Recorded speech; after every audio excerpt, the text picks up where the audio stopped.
criação e evolução das máquinas de costura. Você conhece a história da máquina de costura? Antes do surgimento da máquina de costura, o processo de unir os tecidos era feito inteiramente de forma manual. Podia levar muito tempo para ser executado e envolvia diversas costureiras. O início da história da máquina de costura remonta ao ano de 1775, quando foi feita a primeira patente que fazia referência a uma máquina de costura. Porém, o projeto nunca foi encontrado e pouco se sabe se chegou de fato a existir. Nessa época, a Revolução Industrial começou a ganhar corpo e novos equipamentos surgiram para atender à demanda, como máquinas que fabricavam tecidos. Logo começou a corrida por um sistema que agilizasse o processo de costura a fim de evoluir a técnica e o comércio de roupas e tecidos. Ao longo da história da máquina de costura muitos outros projetos surgiram, mas foi apenas em 1830 que o alfaiate francês Barthélemy de Montminier patenteou uma máquina que funcionasse. A criação desagradou costureiras e alfaiates da época. Foi apenas 4 anos mais tarde que o americano Walter Unte fez uma máquina de costura que funcionasse.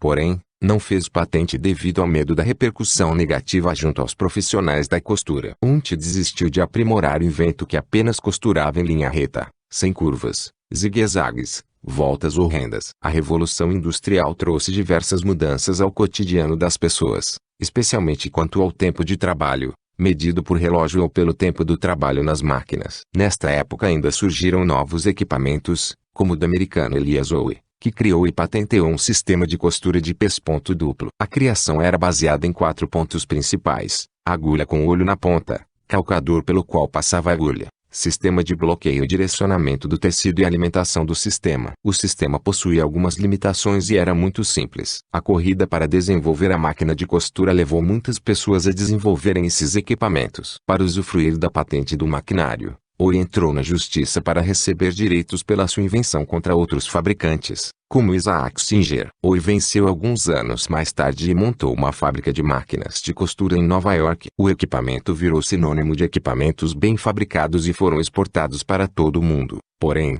a empresa começou a declinar com a morte de Howe, em 1867. Mesmo ano em que sua patente caiu por terra. A máquina de Howe perdeu espaço para os equipamentos de Isaac Singer, que possuíam melhores propagandas e assistência técnica. As máquinas Singer revolucionou o mercado com equipamentos mais baratos e eficientes. Ele ainda mudou a ideia de que esses produtos deveriam estar apenas em fábricas e começou a vender para o consumidor final. Inovou também ao parcelar o pagamento, que deveria ser mensal. Com o passar dos anos, diversos inventores aprimoraram o processo e cada um deles fazia uma patente do seu aperfeiçoamento e recebia um número. Os fabricantes conheciam as alterações dos outros e aperfeiçoavam seus equipamentos. Essa situação gerou uma guerra nos tribunais, onde cada empresário brigava pelo direito de produzir sua própria invenção. Logo, as novas máquinas começaram a chegar ao Brasil. Em 1858 a Singer montou a primeira loja de máquinas de costura em território brasileiro. Logo depois, muitos empresários anunciaram e trouxeram máquinas de costura para o Brasil,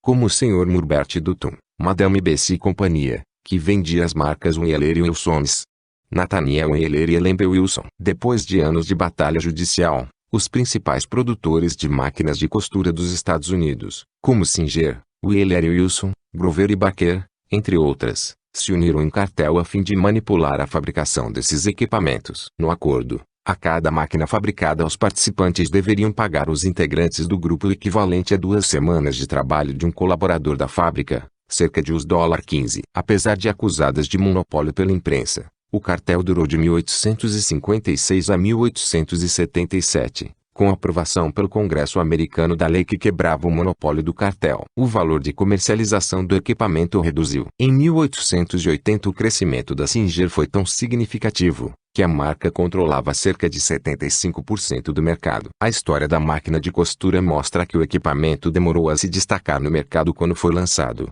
devido à dificuldade de costura e das diferentes falhas. Mas no período em que o cartel foi dissolvido a realidade era diferente, pois a aquisição de uma máquina de costura era um bom negócio para famílias abastadas e pequenos ateliês de costura. Importante destacar que, diferentemente do que aconteceu com Barthélemy de Montminier, a democratização do equipamento fez com que alfaiates e costureiras vissem-na como forma de aumentar o lucro, ao invés de serem substituídos. A importância da costura é impossível de ser medida, já que a profissão é responsável pela movimentação de quase R$ 5 milhões por ano na economia nacional. sem contar a sua importância para a moda do nosso país.